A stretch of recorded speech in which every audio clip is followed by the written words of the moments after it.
forever and a day.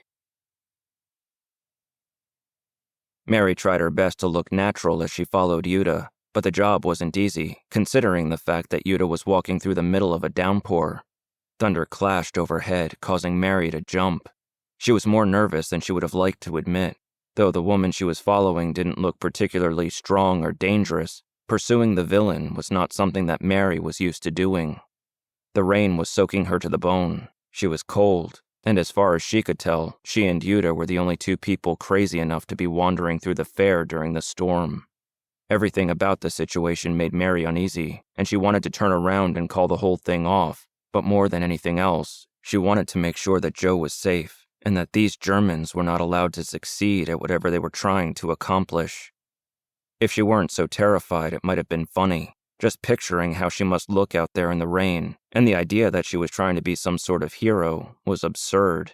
She was just Mary Daniels, the little sister of Norma Daniels, except she wasn't anymore. She was more than that. Otherwise, why would Sam have felt comfortable sending her after Yuta in the first place? He believed in her, he trusted her, and she trusted his judgment. Yuta was wandering aimlessly as far as Mary could tell. It didn't look like she was headed for any of the exits, which Mary would have expected. Instead, she was walking from one side of the street to the other.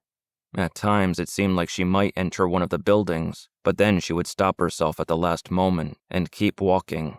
Mary thought that it was just her luck to find herself in pursuit of a drunken German, but she couldn't shake the feeling that there was something more calculated to Yuta's movement than that. She didn't think that Yuta was as sloppy and indecisive as she appeared to be. Mary followed Yuta toward the Trilon and Perisphere, expecting Yuta to turn away once again at the last moment, but this time was different. This time Yuta walked through the entrance of the Trilon, and for the first time, Mary lost track of her. She hurried toward the Trilon, cursing herself for having been lulled into thinking that she could predict Yuta's behavior as she tried to catch up to Yuta. Upon entering the Trilon, she found herself at the base of a giant escalator, which led up into the Perisphere. She stopped and looked around, trying to find Yuta, but she didn't immediately spot her. There were several other people who had taken shelter in the Trilon when the rain started. Some of them seemed to regret that decision now, as Mary looked from face to face and neck to neck, trying to spot Yuta. Yuta wasn't in that small cluster of people. Mary didn't spot her again until she went to the escalator and looked toward the entrance to the Perisphere. She was just in time to catch a glimpse of Yuta walking into the Perisphere, and immediately rushed up the escalator. The escalator was not turned on, so Mary had to climb toward the Perisphere on her own power, while being careful not to slip on any of the wet steps along the way. It was the tallest escalator on Earth, according to Sid, and she was inclined to believe him as she struggled to get to the top.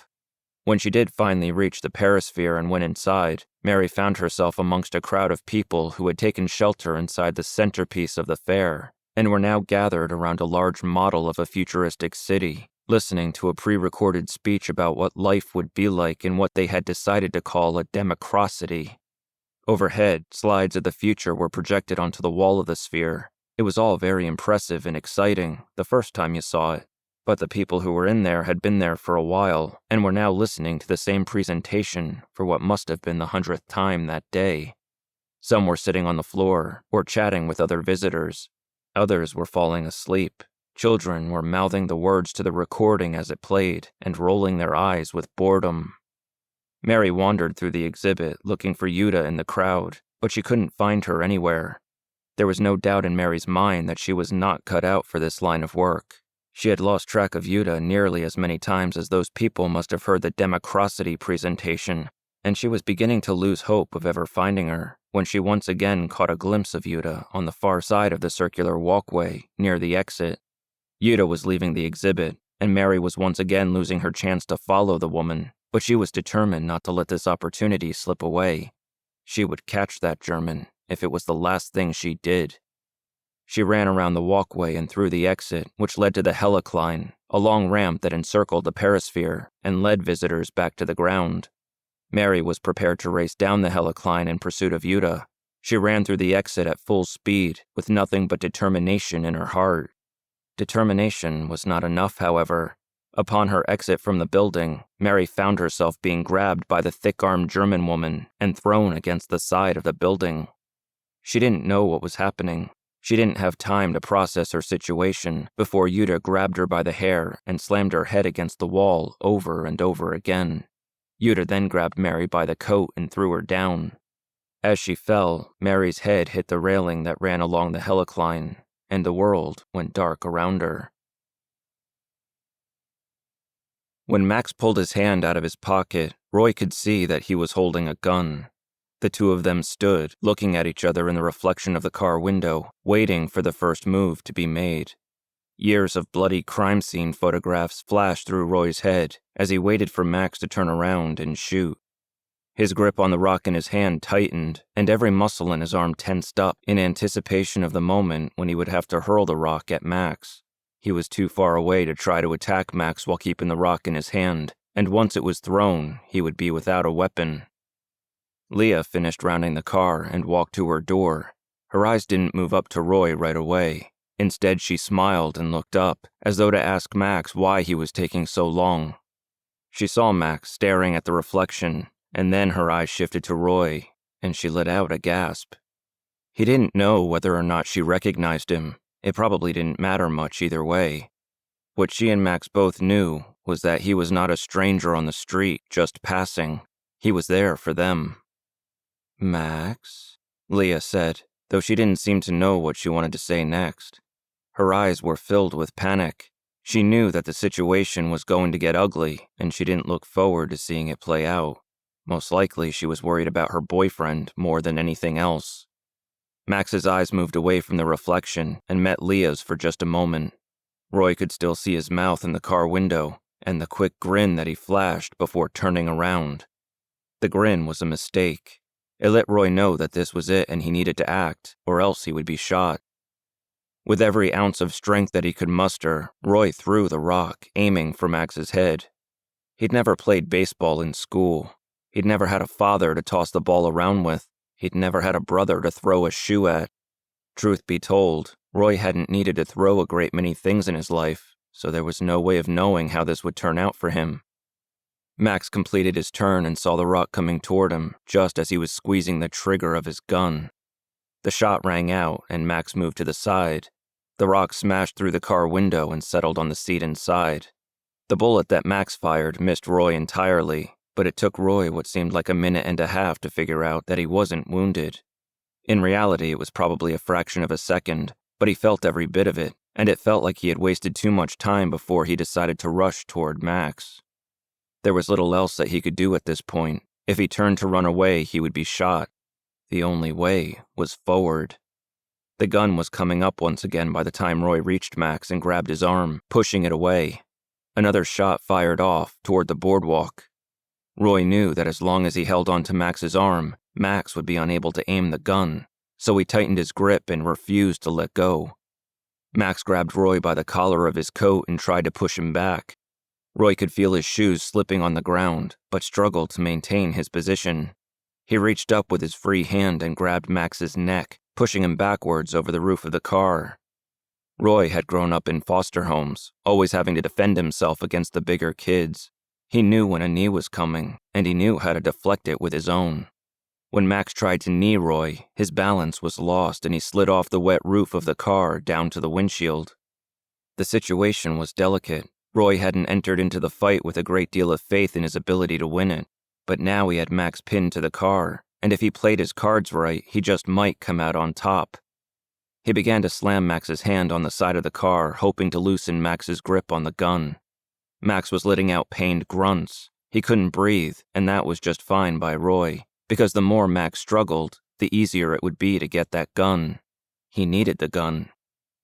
Maybe it was Roy's imagination, but he could have sworn that Max was turning blue. He continued to slam Max's hand against the side of the car until finally Max's hand opened, and the gun was left dangling by one finger. He hit it once more, and the gun fell to the ground. Victory was within his reach. He'd done it. He'd managed to overpower Max, and he was just about to celebrate his brilliance when he realized that he had completely overlooked Leah. No sooner did this dawn on him than he was struck on the head from behind. Leah was behind him, hitting him over and over again with her handbag. It wasn't terribly painful, but he knew where she was, and she was dangerously close to the gun. Max wasn't putting up too much of a struggle anymore. Roy let go of the hand that he had freed the gun from and tried to reach back and grab Leah, but he couldn't find her without looking. Turning his head was a mistake. Leah swung her bag once more, this time catching Roy in the face and temporarily blinding him. His grip on Max weakened, just enough for Max to slump to the ground. Leah swung again, and this time, Roy put his hands up and hunched over, hoping to defend himself from her attacks. She lunged at him, slamming him against the car and began pounding on his back until he fell to the ground. Then she stepped back. Roy opened his eyes just in time to see Max turn around and point the gun at him. He had nowhere to go and no way to defend himself. If Max pulled the trigger, Roy would be dead, and there was no way out of it. His hands went up as though they could stop a bullet. He turned his head away, as though the side of his skull was any less vulnerable than the front. He shut his eyes, and once again pictured Mary, accusing him of starting this mess. It all came back to him. "Please," he heard himself cry over the rain. "Please, please, just tell me where Joe is. Tell me he's alive, please." It wasn't what he meant to say or wanted to say. It caught him completely off guard, and he just waited for the sound of the gun going off, ending his life once and for all. And then he heard a laugh. It started small, but grew louder and more exaggerated. Roy opened his eyes and found that Max was now standing with Leah, still aiming the gun at him. There was a look of disbelief in his eyes, but in Leah's, there was something else. Roy couldn't quite put his finger on it, but she appeared less amused. "Where's Joe?" Max asked. "Those are your last words?" Roy didn't respond.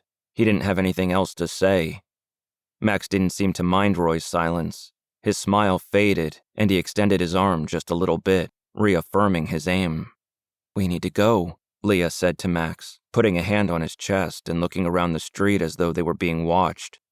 She stepped in front of him, unlocking the car door and grabbing the keys before turning back to Max and saying, "Forget about him. We need to get out of here, now."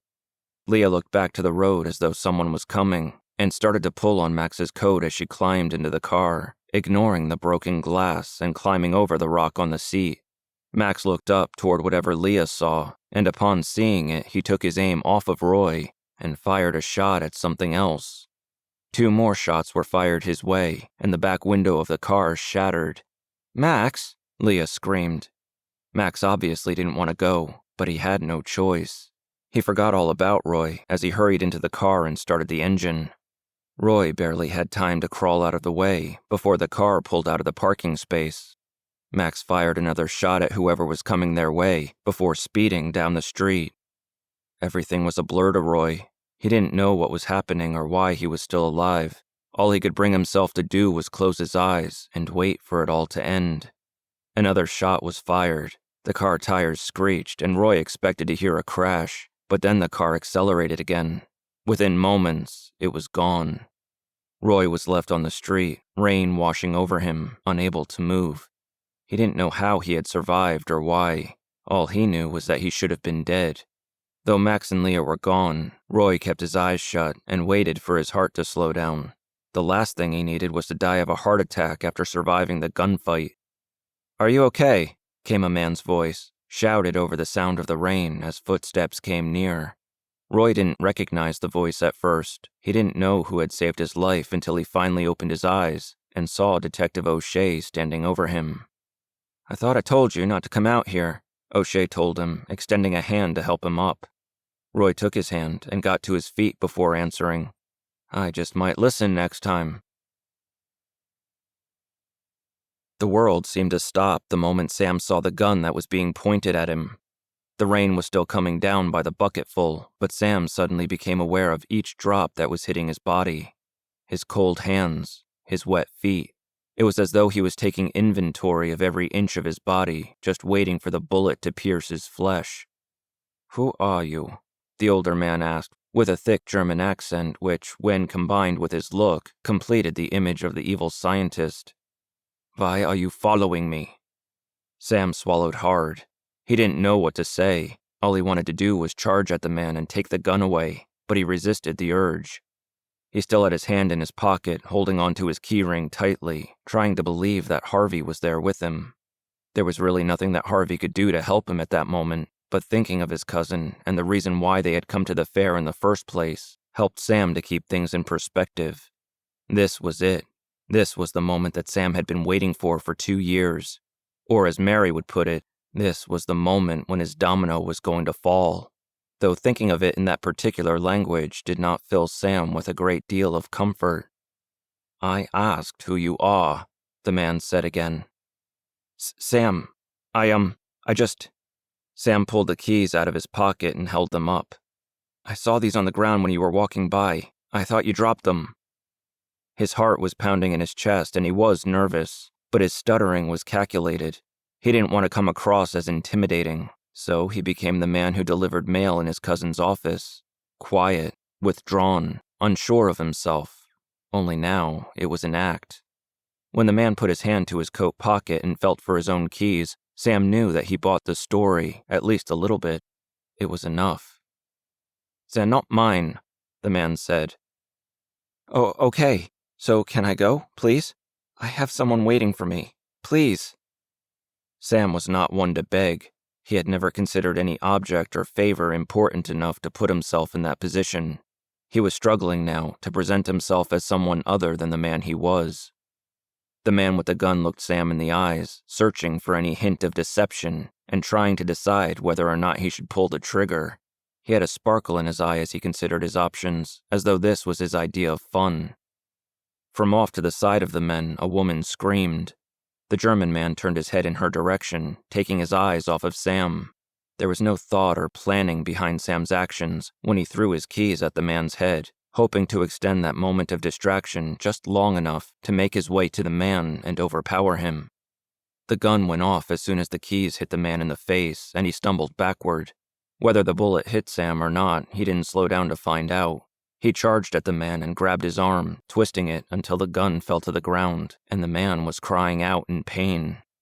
The envelope dropped from under the man's coat and fell to the ground, landing in a puddle. "Who are you?" Sam asked, as he threw the man against the nearest wall and held him there. "Why are you here?" "I am," the man started, before stopping to wince with pain. "I am one of many." People were running toward them. The woman who screamed had run off to find the police, and now there were officers running to see what the commotion was all about. There were a few people sitting in their cars, some of them now stood in the rain, watching from a distance. Sam heard footsteps running up from behind. He thought for a moment that the footsteps might be another police officer, but as he was struck in the head from behind, that theory quickly faded. He dropped to the ground, but quickly started to pull himself back up. The German man walked to his envelope and picked it up, saying, "One of many and never alone."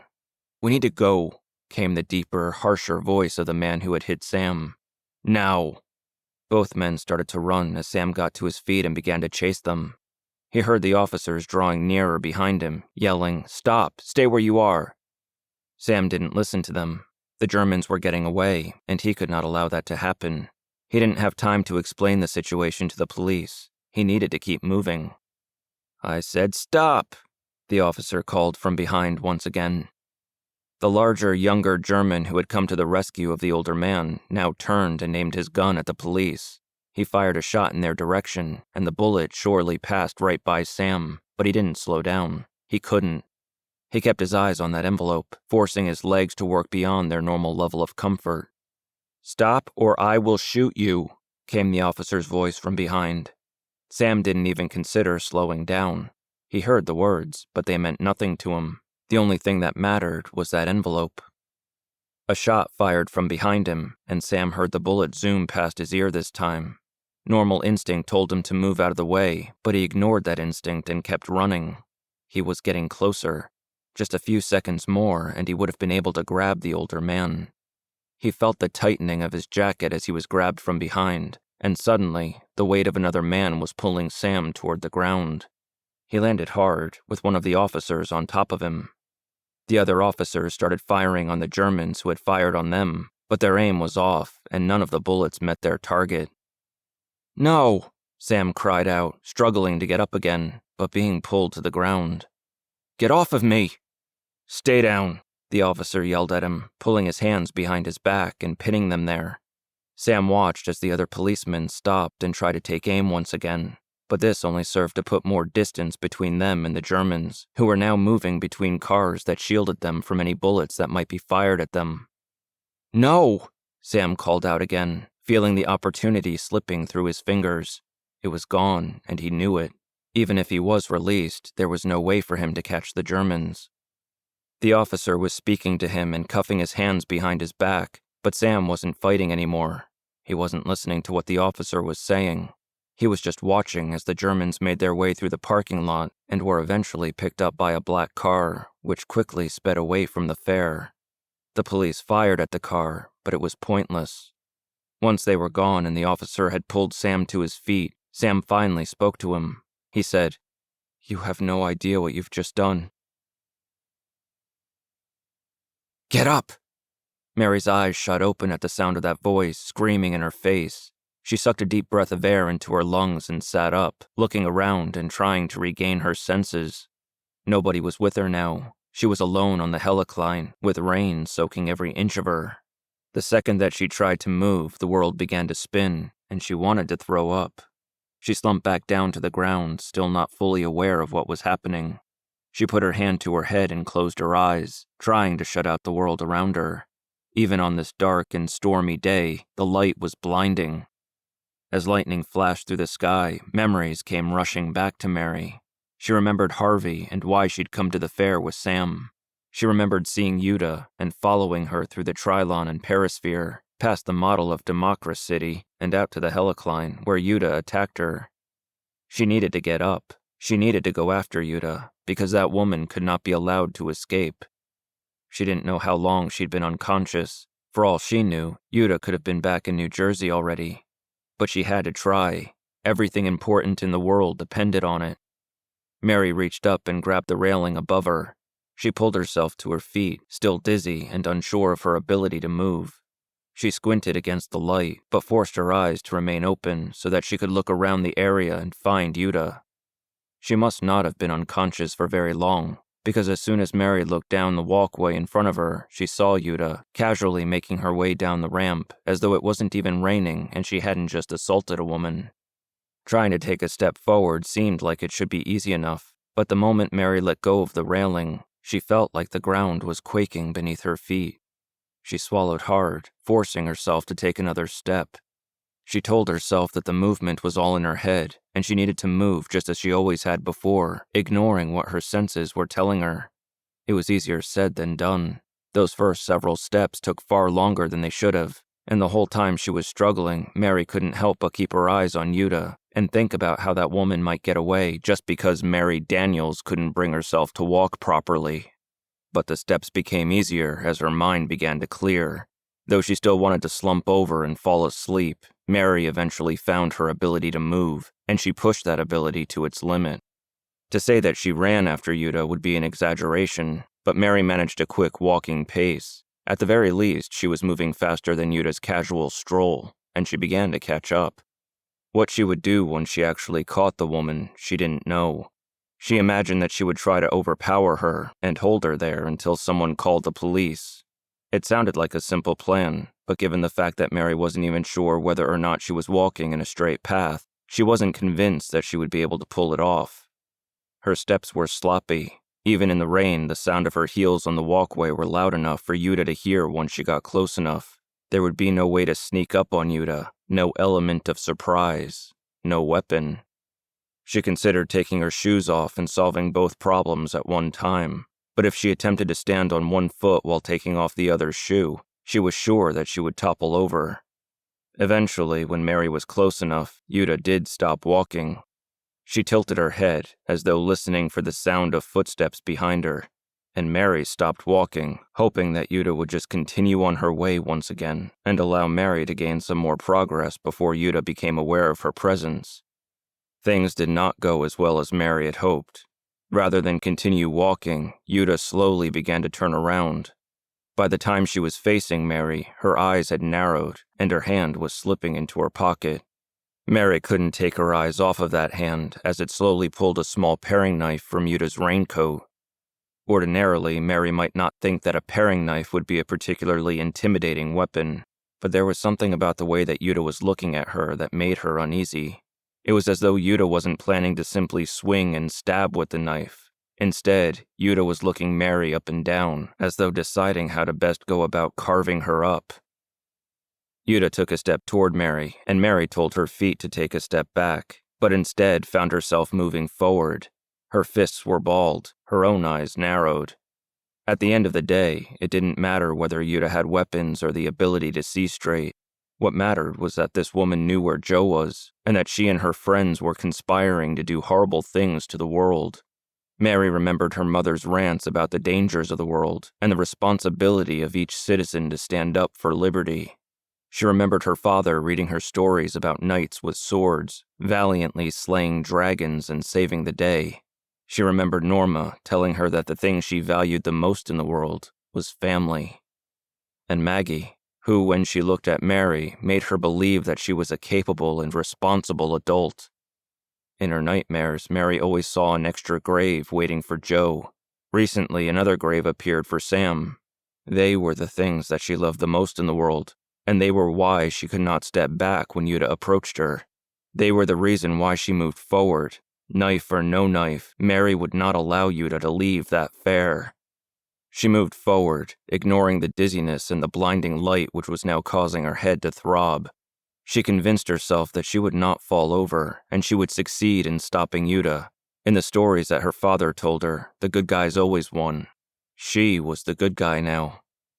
Yuta swung the knife through the air, either trying to slice Mary or scare her off, but Mary did not back away. She avoided the knife and moved forward, throwing all of her weight against Yuta. The women stumbled back to the railing, where Mary found herself pinning Yuta, trying to wrap her arm around Yuta's neck, the same way that her sister had always held on to her when they were fighting as children.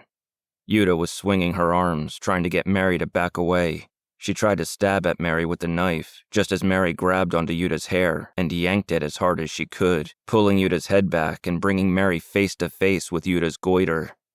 Mary pulled away just as Yuta brought the paring knife down again. It sank into Mary's shoulder, causing Mary to let out a scream unlike any she'd ever released before. Now Mary was getting angry. She pulled Yuta's hair even harder and clawed at Yuta's face, leaving bloody scratches in her nail's path. Yuta didn't scream. She grunted and tried to pull the knife free of Mary's shoulder, but Mary stopped her from doing this by jerking her hair over and over, trying her best to rip the hair right out of Yuta's head. The idea seemed to be working, which Yuta was not happy about. She grabbed Mary's hair and began to pull, but the feeling wasn't entirely unfamiliar to Mary, having grown up with an older sister, and those years of hand-to-hand combat with Norma taught Mary that sometimes she needed to play dirty. She put her free hand on Yuta's face and pushed it as hard as she could, blocking Yuta's ability to see and throwing her as far off balance as possible. Yuta responded by grabbing the knife that was still in Mary's shoulder and twisting it. Mary screamed again and couldn't help but release Yuta from her grip as pain surged through her entire body. Yuta pulled the knife free and raised it, preparing to stab Mary once again. In that moment, Mary remembered the night that Roy followed her out of the Capitol and how Sam had defended her. She stopped thinking about pulling Yuta's hair or scratching her face. Instead, she grabbed Yuta by the collar and used every ounce of strength that she could possibly muster to push Yuta backwards, just as Sam had pinned Roy to the wall that night. Only there was no wall on the helicline. There was just the railing, and as Mary ran Yuta into that railing with every bit of muscle that she could, Yuta threw her weight backward, trying to stab at Mary one more time. The combination of both of their actions caused Yuta to fall backward over the railing. Yuta grabbed Mary's wrist at the last second, and with Mary's weight being thrown toward the railing already, she couldn't help but follow Yuta down. On her way down, Mary had enough time to think about what was going to happen. The walkway was too high up, and there was little hope of making it out of this fall unharmed. If she had been given a choice, Mary would have loved to stay suspended in that fall forever, or for the impact to happen as soon as they went over the rail. The part that she hated the most was the fall itself, knowing what was about to happen, waiting for it. Yuta hit the ground feet first, causing sounds which Mary wished she had never heard. She was on top of Yuta when she hit. She could feel every bone that broke in Yuta, and every joint that bent the wrong way beneath her. It was an ugly experience, made worse by the anticipation of her own impact. Fortunately for Mary, the anticipation of the impact proved to be worse than the hit itself. As Yuta's body twisted and bent onto the ground, Mary fell on top of her, head first. Once again, the world went dark. Joe stared at the syringe in Carl's hand. More than anything in that moment, he didn't want to be injected with more drugs and have his mind twisted even more than it already was. He wasn't afraid, though. He wasn't panicking and desperate, as any cornered man would rightfully be. He was filled with rage, because that's what Carl felt. Whatever Joe himself was feeling at that moment was lost beneath a pile of other emotions. "I didn't think you had this much fight inside of you," Carl told him, holding the syringe like a knife in his hand. Joe smiled at the comment. He didn't find it funny, but he knew that he should. All he really wanted to do was grab the needle and stab Carl in the face with it. "Tell me what they know," Carl said to him, trying to get the anger under control, but he was failing. "They know a lot of things." "You know what I mean." "Yes, I do." Carl was trying to calm himself down, but Joe didn't want him calm. He wanted for this to be over. He wanted Carl to explode at him and attack him, giving Joe everything that he needed to end this experience. The rage inside of Carl was growing. He was practically foaming at the mouth, and Joe knew that it was only a matter of time before Carl came at him again. "It must be frustrating," Joe told him, pushing, "to know that everything you want to know is right here under this roof, and you have no way to get to it, because you're weak, you're less than we are, and you have to come begging at the table for scraps like a dog." Joe forced his smile to widen, though he was feeling anything but amused at that moment. Carl was on the verge. At any second, he would attack. Joe focused on that anger as much as he possibly could, letting it grow inside of him, giving him the power that he needed to fight Carl off when that attack came. And then the anger was gone. It drained out of Joe without warning, leaving him feeling suspicious and on guard, but without the rage. He could see that Carl was still feeling the same way that he had a moment ago, so these were not Carl's emotions. These were someone else's feelings. It didn't matter who they belonged to or where that person was. All that mattered to Joe in that moment was the fact that everything that he had been using to strengthen himself was gone. He tried to feel what Carl was feeling, but that anger was lost in the stream of emotions that he couldn't control. He was at the mercy of whatever rose to the top of that stream. It shifted, from suspicion to curiosity, then to despair. Then, finally, stronger than anything else, Joe felt the emotions of a ghost standing next to him. Hope, excitement, loss, urgency. Harvey was there, or at least he thought it was Harvey. Carl was watching Joe closely, and his jaw unclenched. He was looking as though he was fascinated by Joe, as though the emotions moving over Joe were projected on his face, plain as day. Carl stepped forward, and a sense of urgency and panic ran through Joe, convincing him that the ghost had to be Harvey, because nobody else would have reacted that way to Carl. "What do they know?" Carl asked again. Joe didn't answer. Instead, he was trying to find that anger. He needed it. Everything that he was planning revolved around the rage that Carl supplied him with, and now he was lost without it. What would he do when Carl attacked? Carl repeated himself. "What do they know?"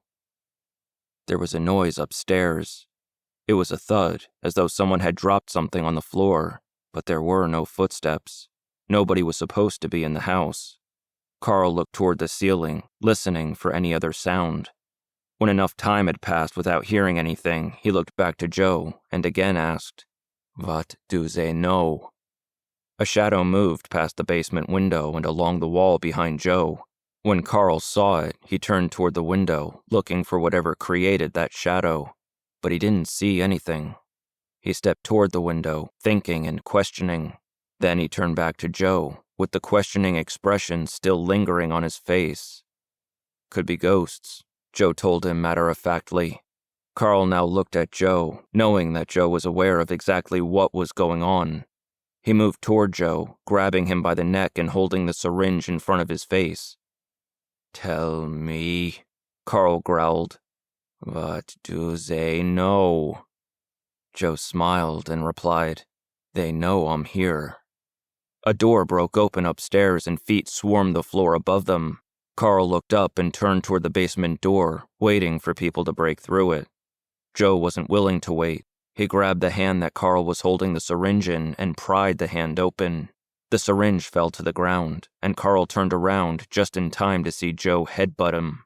Joe could feel Carl's nose shatter as he did it. Carl's hands went up to his face, and he couldn't open his eyes right away. Joe moved forward and punched Carl across the face so hard that Carl dropped to the floor. Rage wasn't driving Joe now. His moves were driven by Harvey and the hope of finally resolving this. The panic of someone watching a fight and reacting to it by throwing their own punches at the air. The hatred of someone who had to stand by and watch what these people had done over the previous 2 years. Carl was on his knees, hunched over and gasping for air. His breathing was mixed with gurgles, and he spit blood onto the floor by the mouthful. His hand reached for the syringe, and before Joe could react, Carl was clinging to it and moving toward Joe. He wanted to stab Joe with the needle and pump him full of drugs, even though he had to know that this fight was lost. As Carl swung the syringe, Joe moved out of the way and grabbed Carl's hand. He got down to one knee as he pinned Carl's arm to the ground and held it there with one leg. Then, with his uninjured hand, Joe grabbed the chain that tethered him to the wall but which now had more than enough slack in it, and he wrapped it around Carl's neck. He pulled, and Carl squirmed, trying desperately to breathe, but he couldn't. The basement door opened, and within seconds the basement was flooded with men carrying guns that they no longer had any use for. The fight was over. The good guys had come to save the day, and they were speaking to Joe, holding up hands and shaking their heads, but Joe couldn't hear them over the sound of his own heartbeat pounding in his head. He finally released the chain and allowed Carl to slump onto the ground, gasping for air. The men rushed to Carl, pulling him up and hauling him away. As they worked on unlocking the shackle around Joe's leg, Joe pulled himself over to the nearest wall and allowed himself to rest. Annie sat on the floor in her room, holding Warren in her arms, gently rocking him. Thomas wasn't happy. He knew the men were coming before they broke down the door, and he knew that Carl was the only one home. There was no way for the Germans to win this fight, and that was why Annie was smiling. He screamed at her, asking her if she really thought that this would change anything. They couldn't arrest a ghost. They couldn't destroy the mission of the Germans just by taking this one house. It wasn't over. "I'm going home," Annie told him. "It's over for me." But he didn't want to give her that victory. He insisted that wherever she went, he would follow. He would haunt her dreams. He would destroy her child's life with nightmares and whispers in the darkness. And still Mary smiled. This only made Thomas more angry. Soon men came up the stairs and through the outer room. They tried to open the door to her room, but found it locked. This didn't stop them. They broke the door down as though the thing that had been holding her there for so long was nothing at all. It almost seemed funny. The men rushed into the room, searching it for others and squatting beside Annie, telling her that she would be safe now. She barely paid them any attention. She was relishing the moment and the look on Thomas's face. As the men stood her up and started to lead her out of the room, Annie quietly said, "Stop, please. I need a moment." They let go of her, and she walked to the center of the room. She looked around at all of the things that had made up her life in captivity, and then turned toward Thomas's dark corner. "You won't follow me or my child," she said to him. "You can't, because you might be anchored to that base and to the pieces of that ship, but the only thing that anchors you to me or to this house—" She stopped herself short of specifically referencing the violin because she didn't want the other men to know about it. "It's not coming with us," Annie continued. "You're lost now. No team, no hope, and the only anchors you have are useless to you. Now you wander. Forever." She couldn't help but laugh as she walked out of the room. Behind her, Thomas screamed. He followed her through the house, insisting that he would follow her for the rest of her life. He followed her to the street.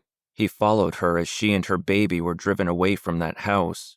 But the more speed the car picked up, and the more distance put between her and that house, the harder it became for him to stay with her.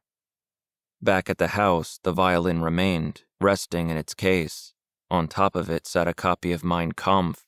In the basement, a gold wedding ring.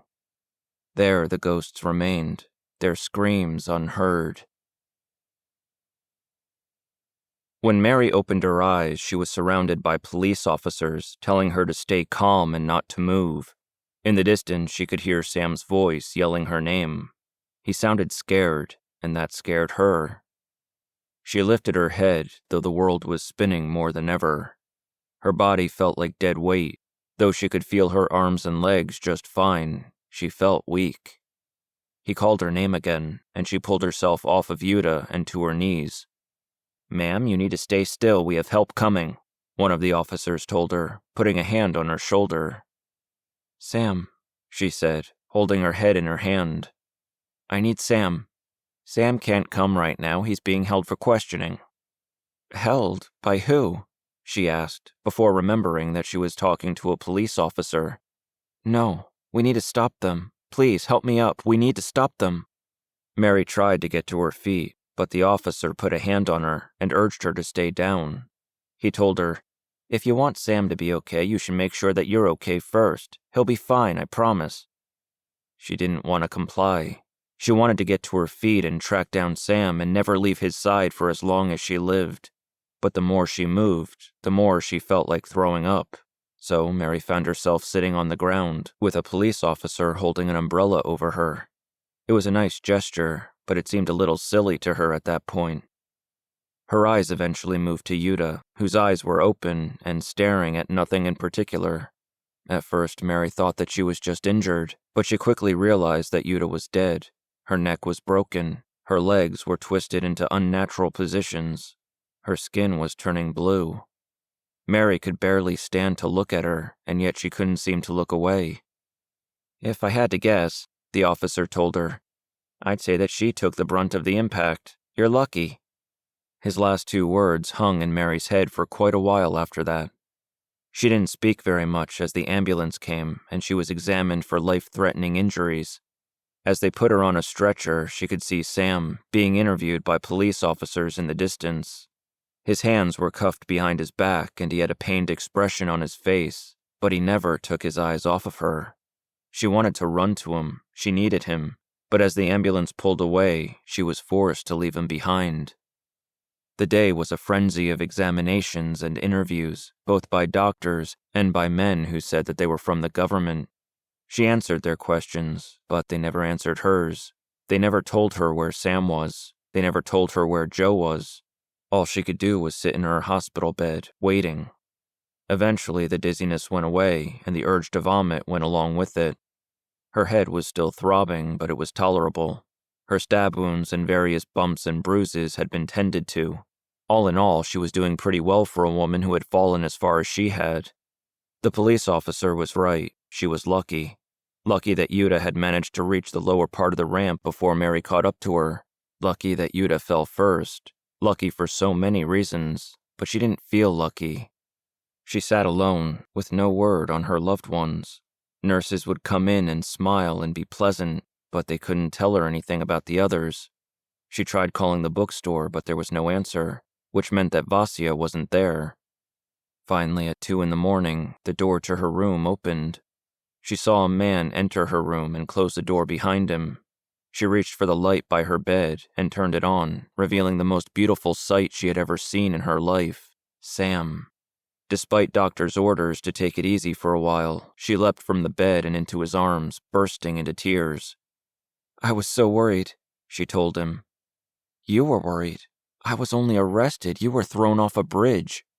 I promise I'll never do that again." He hugged her and kissed her for several minutes before letting go and telling her, "You should get back to bed." "Have you heard anything from Joe?" she asked, refusing to budge. "When Detective O'Shea got me released, he told me that Joe's fine. He was taken to a hospital in New Jersey, but he should be out by morning." "I want to go home." "Not yet." "When?" "A few days, if everything goes as the doctors plan. If you ask me, it's a little fast for someone who was thrown. Off a bridge, I know. But I feel fine. Yuta spent years in a bakery. She provided a soft landing. We'll see, Sam told her, moving her toward the bed. For now, you just rest. I'll be here with you, and we'll go home together. Sam spent the night in a chair next to Mary's bed, and she put her head down on a pillow, but she never went to sleep. They ended up sitting in silence, holding each other's hand and allowing the worries of the world to melt away. He wondered if that was it. Was that what he had spent 2 years waiting for, with Harvey's death and the ghosts? It seemed important enough, but at the same time, he didn't feel any different. He would go home to the same apartment, and his family would look at him the same way, because there was no way that he could explain any of this to them. But then there was Mary. She changed everything. His entire future suddenly meant something now. The fact that he existed mattered to somebody. He spent hours marveling at her beauty, though the lights were out and he couldn't see her. His fingers gently stroked hers, and just having her there with him made the previous 2 years worthwhile. Sam barely left Mary's side for the next 3 days, even as other visitors came and went. Then, before the sun came up on the 4th day, a nurse came into Mary's room to make sure that everything was all right. She checked Mary's heartbeat and blood pressure and shined a light in her eyes. Then she asked, "How are you feeling?" And, as always, Mary replied, "Ready to go home." The nurse smiled and said, "The doctor is filling out the papers now. I'm sure they'd love to keep you here and run all sorts of tests, but I don't think any of them can figure out any more to run." "So I can go?" Mary asked, as though she didn't believe it. The nurse nodded. "You can go." In what seemed like a minute, Mary was dressed and ready to leave the hospital.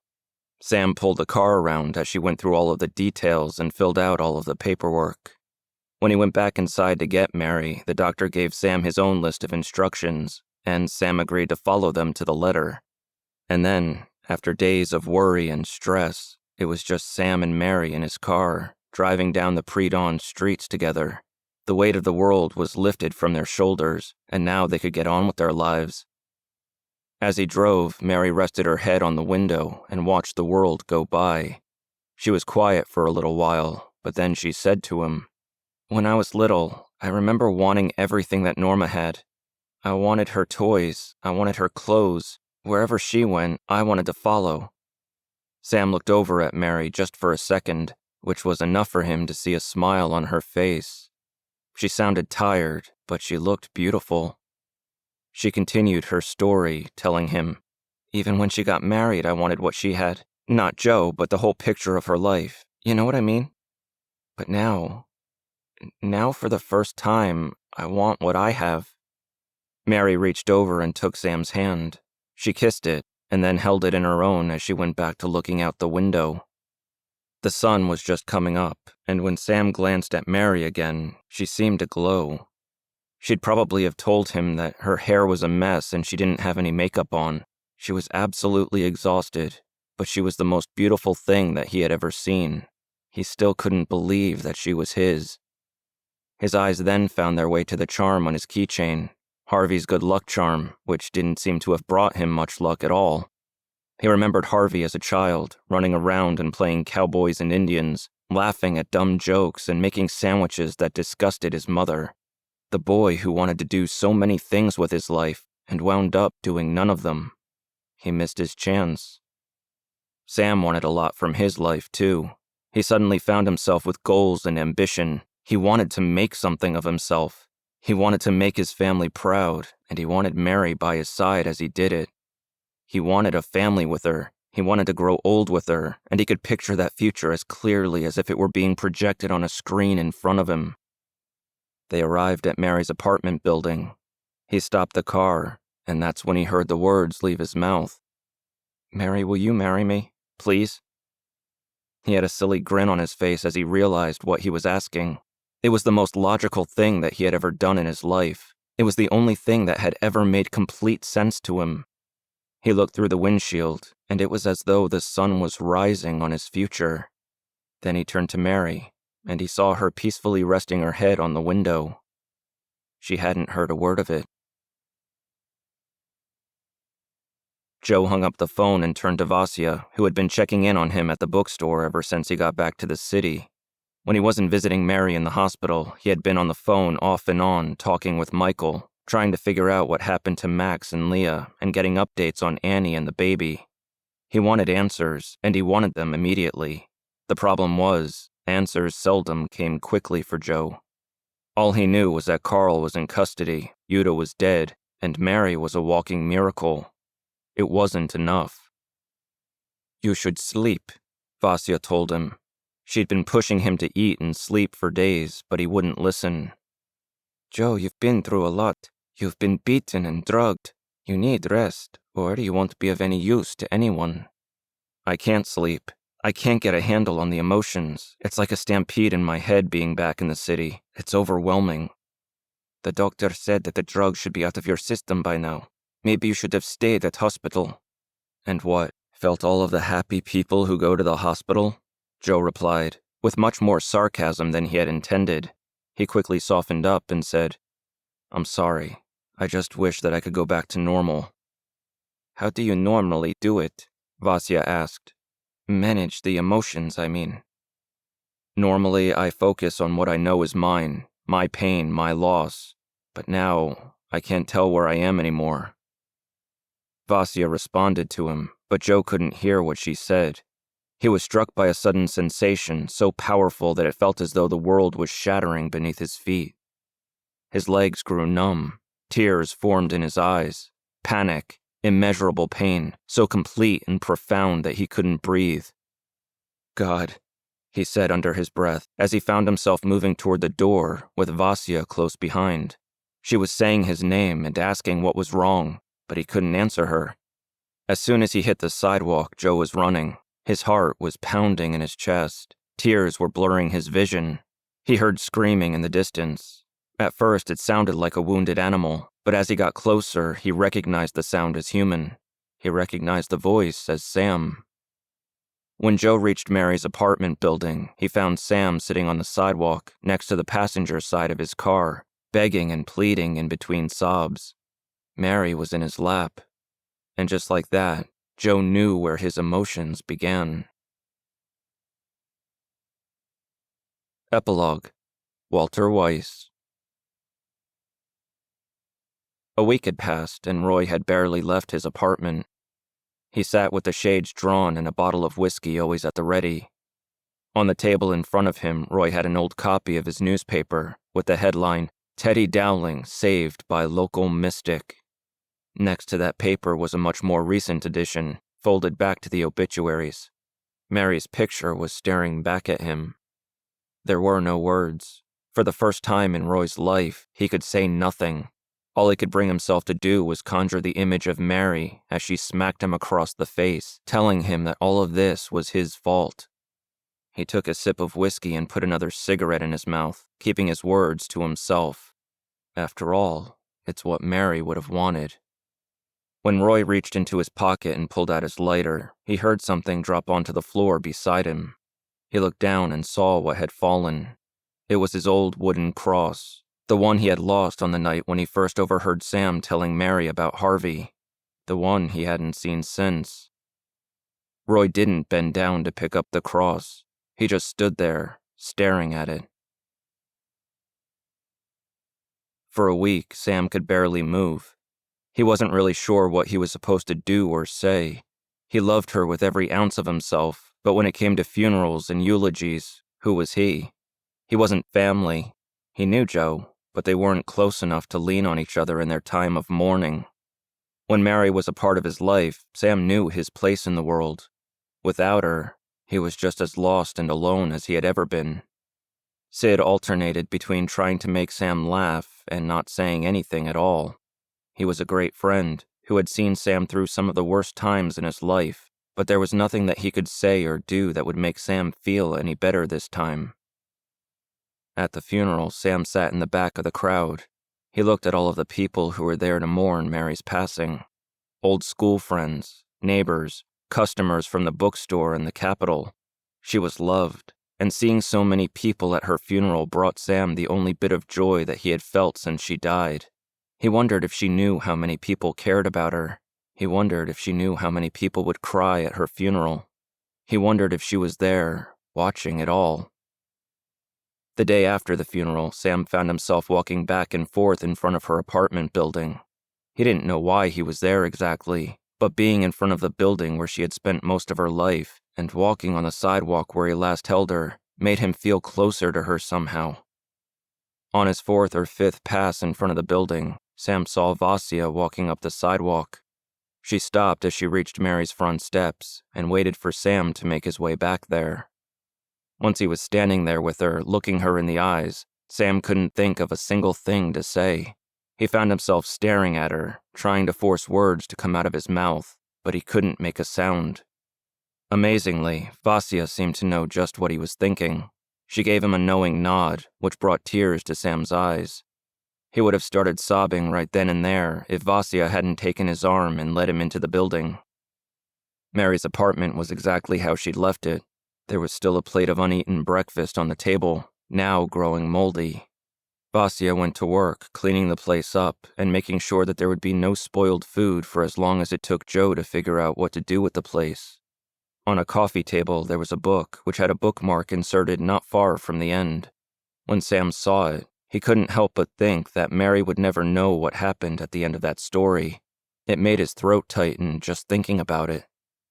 He went from shelf to shelf, bookcase to bookcase, room to room, searching and never finding.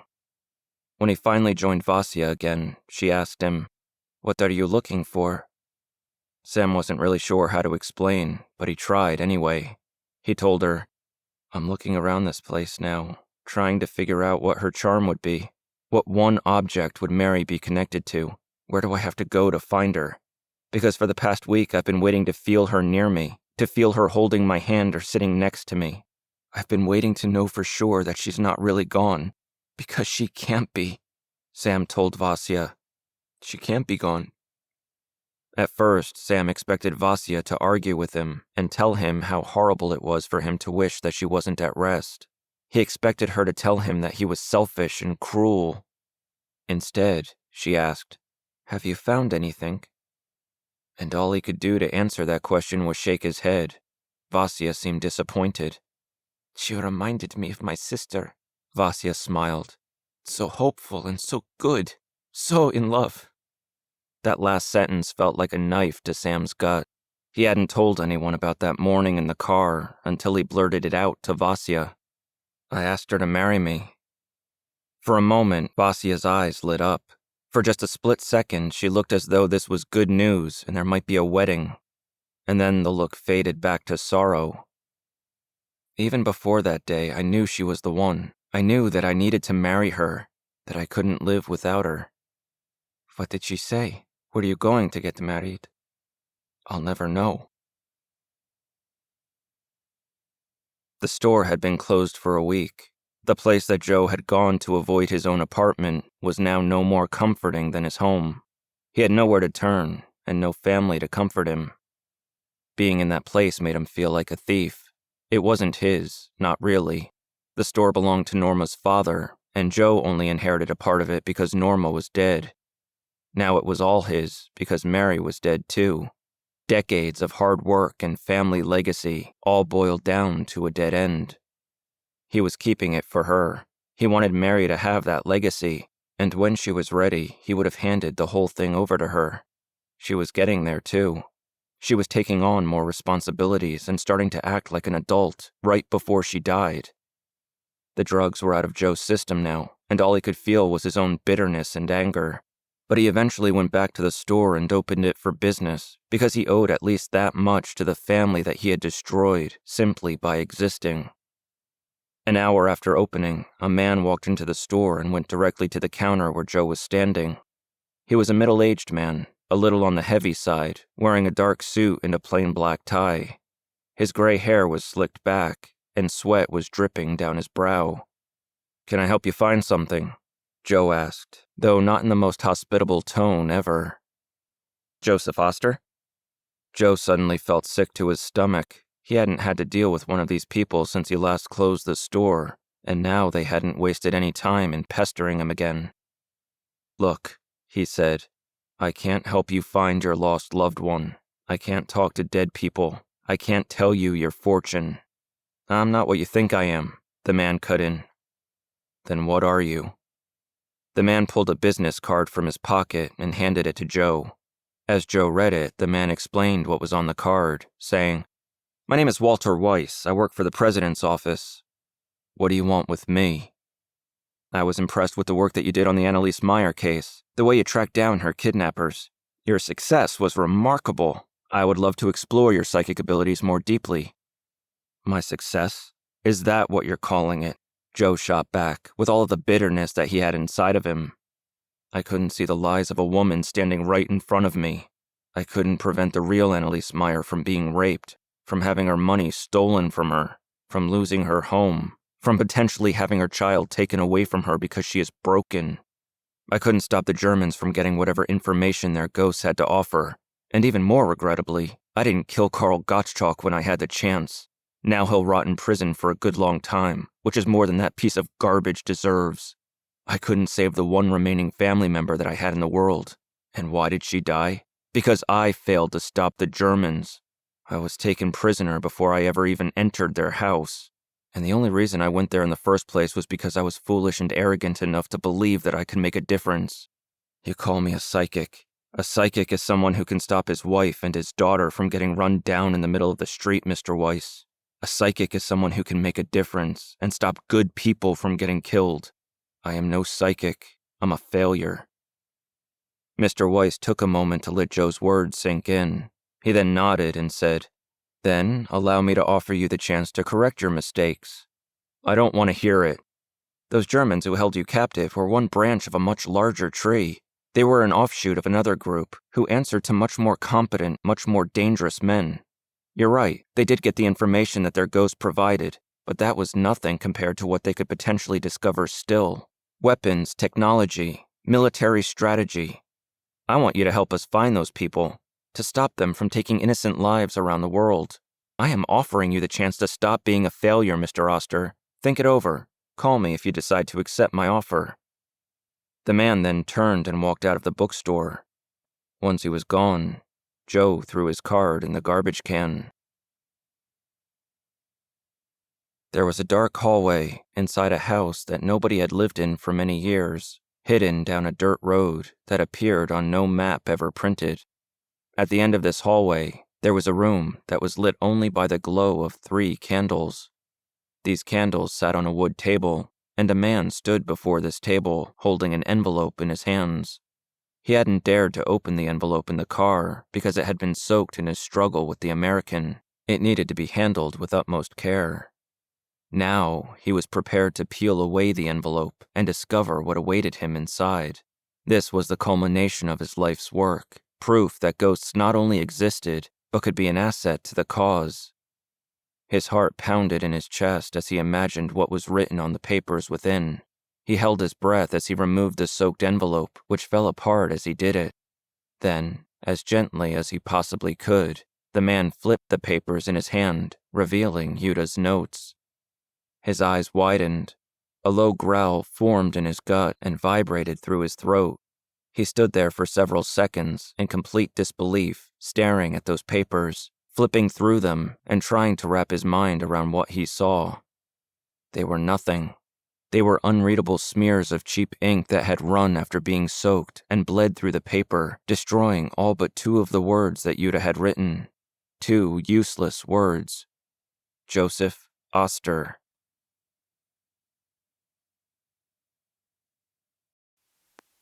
This is the voice of the Embers, where stories